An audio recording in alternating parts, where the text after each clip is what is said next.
tout par gel, tout simple, tout bon, tout pratique. Vos courses livrées partout en France.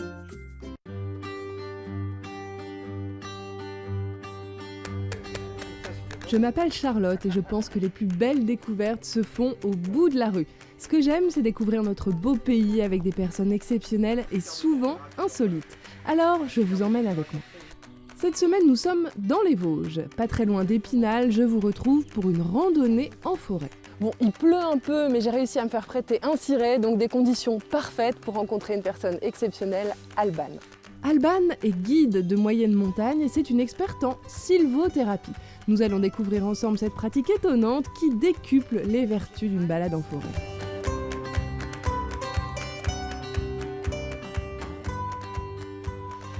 Alban, on s'est équipé comme on a pu, sous la pluie. En tout cas, on est entouré de verre, un décor tout vert. Tu peux nous décrire un peu ce qu'il y a autour de nous ? Écoute, là j'ai choisi un petit coin que j'aime beaucoup parce que pour l'instant la verdure elle est encore un peu tout à fait encore sortie, hein. Les feuillus sont pas encore là, ça bourgeonne à peine, donc on a des sapins, plein de sapins. Là, il y en a certains là, bon, qui sont pas, ils sont un petit peu étouffés par les grands, mais on a des beaux spécimens, tu vois quand même, parce que en plus on est dans un vallon, donc ils sont un petit peu à l'abri du vent. Et puis comme on a un peu d'humidité, on a de la mousse aussi, donc on a un beau tapis de mousse, c'est quand même sympa. Et celle-ci alors c'est quoi ? Celle-ci c'est un lichen. Ce lichen en fait il est révélateur de la qualité de l'air. Tu en as certains qui peuvent être par exemple en ville, parce que voilà, il y a une pollution, donc il révèle la pollution que tu peux retrouver en ville. Lui, il est révélateur de la qualité de l'air ici, et il se développe que quand vraiment l'air est vraiment relativement pur. Donc c'est un bon indice pour dire que là, tu respires un bon air. C'est un indice qu'on va se faire du bien. Tout à fait. Alors, on va se faire du bien aussi avec la sylvothérapie. Est-ce que tu peux nous dire en quelques mots qu'est-ce que ça veut dire et à quoi ça correspond ? Alors, la sylvothérapie, c'est une technique qui a été mise au point et qui est reconnue par les Japonais déjà depuis une quarantaine d'années. Et ils se sont aperçus que être en forêt, ça nous apportait certaines choses. Il y a un docteur, alors j'ai oublié son nom parce que c'est un nom japonais, donc j'ai pas retenu. Et ce docteur, il avait mesuré que les gens qui s'étaient promenés en forêt avaient leur stress, donc c'est une hormone qu'on peut mesurer, le cortisol. Et donc le stress avait vraiment baissé de façon significative pour les gens qui avaient marché en forêt. Et on sait pourquoi ? Et on a réussi à trouver. C'est quand même une bonne chose. Donc en fait, les arbres, tout comme les plantes en général, ont des vertus pour se défendre contre les parasites, contre les champignons.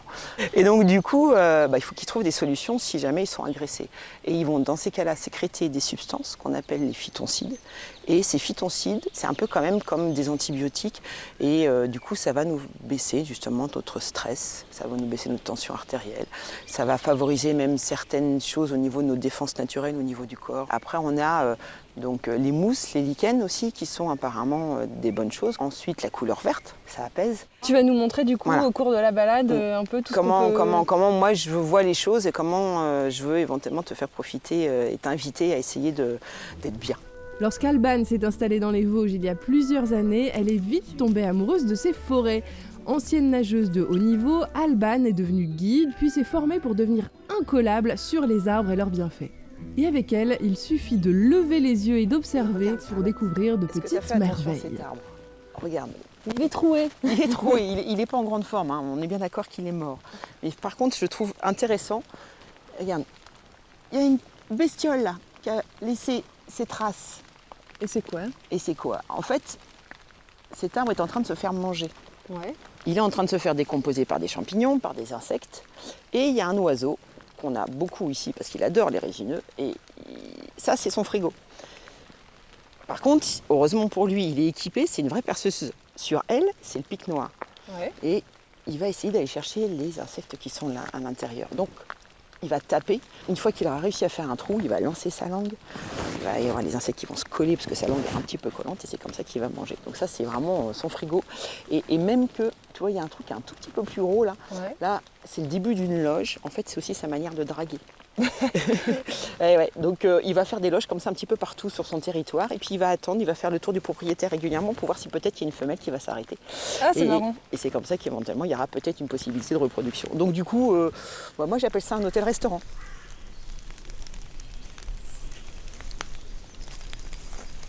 Il y a deux grands types d'arbres, de résineux dans les forêts des Vosges, c'est les sapins et les épicéas. Mais alors comment on fait pour savoir si c'est un sapin ou un épicéa? Alors le plus simple quand même, c'est de réussir à trouver des petites branches quand même. Parce que là, toi, je pourrais te dire avec l'écorce, moi j'arrive à le faire, mais c'est quand même pas évident. Donc du coup, toi, j'en ai ramassé là. Il y en a un, c'est du sapin et l'autre, c'est de l'épicéa. Épicéa, épicéa, ça fait 4 syllabes. Tu vois, tu as les aiguilles qui tournent autour. Ouais. Sapin, 2 syllabes. Les aiguilles, ça. À gauche et à droite. Voilà. Donc là, tu as la brosse à cheveux et là, tu as le peigne. Sens-le. Tu froisses les aiguilles et tu sens. Mais en fait, je trouve que ça a plus une odeur fruitée. Ouais. Ça n'est pas la bonne réponse. Oui, non, pas du tout. Alors vas-y, maintenant goûte. Ah ben, c'est assez acide en fait. Est-ce que si je te dis agrumes, oui, ça me parle. Hein, ça te parle? Oui, un petit goût d'agrumes. Hein, mais orange, citron. Cédrat. Moi, c'est ce que je vais faire bientôt. Je vais faire du sirop de bourgeon de sapin. À l'image des bonbons des Vosges, c'est pareil. On s'est aperçu qu'il y avait des vertus. C'est pas qu'une fable. Il y a des bonnes choses aussi sous différentes formes. Tu vois, la forêt nous offre toujours à chaque fois plein de bonnes choses. Bah, quand on se balade avec toi, qu'est-ce que tu nous fais faire autour des arbres? Bah, en fait, la forêt et les arbres, pour moi, c'est vraiment un support. Donc après, je vais t'inviter à explorer cet arbre. C'est-à-dire qu'on va utiliser nos sens. Et après, par exemple, ce que tu peux faire aussi, c'est coller ton nez aussi dessus. Essayer de voir si tu sens quelque chose. Et après, à partir de là, je peux éventuellement, donc petit à petit, une fois qu'on a vraiment bien exploré cet arbre, trouver une position, s'adosser, fermer les yeux et éventuellement, je t'invite à faire une méditation guidée. Et les gens, quand ils ont fini une balade avec toi, qu'est-ce qu'ils te disent? Enfin, qu'est-ce qu'ils ont ressenti? Je pense qu'ils mettent les choses bout à bout et ils comprennent que, ouais, il y a eu une époque où peut-être, voilà, ils aimaient se balader, ils aimaient la forêt, en fait, ils ont perdu le fil. Et là, je leur ai remis un pied dans la forêt, d'une certaine manière, tu vois. Je les ai peut-être rassurés et le plus important, c'est vraiment, tu vois, à nouveau cette connexion à la nature. Je crois que vraiment, on a oublié, mais c'est tellement important, les arbres, la forêt, la nature en général. Il faut absolument qu'on pense à la préserver et qu'on se reconnecte à ça parce qu'on est connecté maintenant avec tous les moyens, avec plein tu de vois, choses, mais peu avec la nature. Mais peu avec la nature et ça fait un bien fou. C'est tellement simple, et puis ça ne demande rien. C'est voilà, juste aller se balader en forêt. C'est vrai que cette balade en forêt fait un bien fou. Et puis vous avez entendu Alban, c'est simple et c'est gratuit. Alors voilà une bonne idée pour votre prochain week-end. Histoire de se réchauffer après cette rando pluvieuse, Alban me propose une petite adresse qu'elle aime beaucoup, cette brasserie dans le centre d'Épinal. Thibaut, chimiste de formation, s'est lancé dans l'aventure de la bière artisanale et vous allez voir qu'ici aussi, on retrouve un peu de la forêt des Vosges. À quel moment on se dit « j'ai envie de consacrer ma vie, ou en tout cas une grosse partie de ma vie, à la bière » ?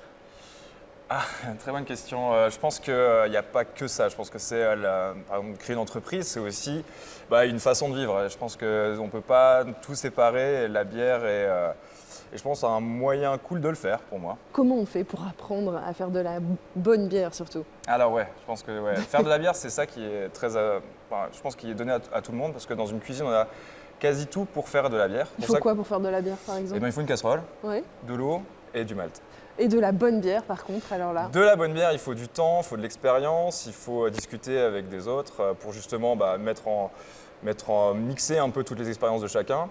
Et surtout, il faut avoir une rigueur parce que on travaille sur quelque chose de vivant, donc il faut maîtriser ce que l'on fait, il ne faut pas avoir de mauvaises surprises, il faut comprendre en fait pourquoi on arrive à avoir une bonne bière pour pouvoir la refaire une deuxième fois. Parce qu'on peut avoir des coups de chance, mais après, il faut le reproduire. Oui, et on ne sait pas forcément pourquoi. Alors, la fouillotte, qu'est-ce que ça veut dire déjà, fouillotte? Fouillotte, ça veut dire feuille en patois vosgien. Ça vient justement de là où est née la première bière, la Fouillotte, qui est la ferme de la Fouillotte, un lieu-dit dans les Vosges. Une ferme familiale où j'ai commencé à brasser en tant qu'amateur. Et pourquoi elle est vosgienne? Qu'est-ce qu'elle a de particulier qu'on ne trouvera qu'ici? Alors toi déjà? Déjà moi. Déjà voilà, il y a des Vosgiens dans la brasserie. Là effectivement on va être plus sur la patte en fait de la personne qui va brasser. On va plus regarder ce que le brasseur fait et les influences culturelles. Et je pense que c'est là où on va retrouver la patte vosgienne, comme la bière au sapin par exemple. Alors justement, il y a des branches de sapin derrière nous, il y a aussi pas mal de matériel. Qu'est-ce qui se passe ici ou qu'est-ce qui va se passer? Alors là, le lieu du crime, là il va se passer une bière. Il va naître une bière dans cette cuve. La première étape, ça va être de la cuisson du céréal pour récupérer le sucre. Et ce sucre-là va être transformé en alcool par les levures dans une seconde étape. Et à l'étape de cuisson, c'est là aussi on va rajouter les épices, qui sont l'épice que tout le monde connaît pour la bière, c'est le houblon. Mais ça nous permet aussi d'en rajouter d'autres, comme là par exemple les branches de sapin. Elle vient d'où cette branche? Alors là, la branche, je l'ai cueillie ce matin chez moi. Alors qu'est-ce que ça va lui apporter à la bière comme goût? On va sentir un petit peu comme les bonbons vosgiens Non, pas vraiment, parce que du coup, là on travaille vraiment le produit brut, donc on va avoir quelque chose de plus végétal, plus forestier aussi, mais également on va avoir les différentes saisons finalement dans notre bière, parce qu'au moment où je coupe la branche, si c'est en hiver ou au printemps, on va avoir soit les débuts de bourgeons, etc. Donc en fait la bière va évoluer en fonction au moment où j'ai ramassé les branches, et donc on va avoir des parfums qui évoluent et un parfum un peu plus forestier et quelque chose de plus agrume. Aujourd'hui, ils sont 5 à travailler dans cette brasserie, 5 copains attachés à leur territoire, à tel point qu'ils se sont lancés dans une autre activité, toujours en lien avec la forêt, la confection d'objets en bois. Et ça se passe à l'étage de la brasserie avec Florian. Alors à la base, c'était un petit peu une idée folle, comme ça on s'était dit tiens, on se lance dans les Vosges. Qu'est-ce qui est symbolique? C'est le bois, donc ce serait quand même vachement bien d'avoir des sous-bocs en bois. Et tout est parti de ça. On a eu l'occasion de tester sur une découpe laser. Voilà, exactement. Alors ceux-ci sont hêtres vosgiens. On avait testé, du coup on a vu le résultat. On s'est dit voilà, on va se lancer, on va s'acheter une découpe laser. À la vôtre alors. Alors moi j'ai envie de dire qu'on a bouclé une certaine forme de boucle parce que je retrouve quand même le goût de la forêt de tout à l'heure quand tu m'as fait goûter l'épine. Non, comment on dit? On dit une épine ou un... Aiguille, mais oui. Les épines, ça pique. Ouais, oui, les oui. aiguilles, Bon, pas voilà. toujours. On retrouve le goût un peu de l'aiguille et puis ce côté un petit peu, allez, pas sucré, mais presque, ça c'est autre chose, non? Ouais, ça va être du coup la partie bière qui va être en complément. Là, on est vraiment sur un type saison, donc on va avoir quand même quelque chose de très aromatique par la levure, complété par les aiguilles de sapin. Et derrière, on va avoir quelque chose d'assez soyeux. L'idée, c'est d'avoir une blonde qui soit assez généreuse quand même.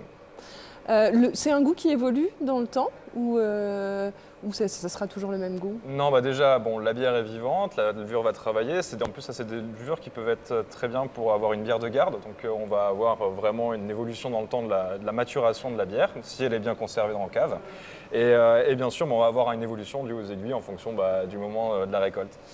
Alors bon, nous on va continuer à passer un moment agréable, avec modération toujours évidemment. Si vous voulez revoir cette balade en forêt et puis la rencontre avec Thibaut, le brassage, rendez-vous sur terredefrance.tv et on se retrouve très vite pour de nouvelles rencontres.